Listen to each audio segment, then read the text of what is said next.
अस्सलामुअलैकुम, आप देख रहे हैं टीवी 49 न्यूज यूके और मैं हूं मुनीर पीरजादा।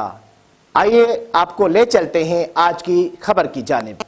सहवन शरीफ में पीपल्स पार्टी के सीनियर रहनुमा और साबिक वजीर आला सिंध मरहूम सैयद अब्दुल्ला शाह की 15वीं बरसी उनके आबाई गांव वाहड़ में मनाई जा रही है। सहवन शरीफ से हमारे नुमाइंदे मीर हमजा समूह की रिपोर्ट के मुताबिक साबिक वजीर आला सिंध मरहूम सैयद अब्दुल्ला शाह के फर्जंद मौजूदा वजीर आला सिंध सैयद मुराद अली शाह सहवन एयरपोर्ट पहुंच गए हैं, जिनका इस्तकबाल पीपल्स पार्टी के MNA Sardar Sikandar Ali Rahpoto, Rais Aman Allah Shahani, divisional commissioner Hyderabad Nadeemul Rehman Memon, deputy commissioner Jamshoro captain retired Fariduddin Mustafa, SSP Jamshoro Javed Ahmed Baloch, बड़ी तादाद में पीपल्स पार्टी के कारकुनान ने वज़ीर आला सिंध सैयद मुराद अली शाह का इस्तकबाल किया। वज़ीर आला सिंध सैयद मुराद अली शाह सहवन एयरपोर्ट से पीपल्स पार्टी के कारकुनान के बड़े काफिले के साथ एयरपोर्ट से रवाना होकर अपने वालिद सैयद अब्दुल्ला शाह के मज़ार पर पहुंचे और मज़ार पर हाज़िरी देकर फूलों की चादर चढ़ाई।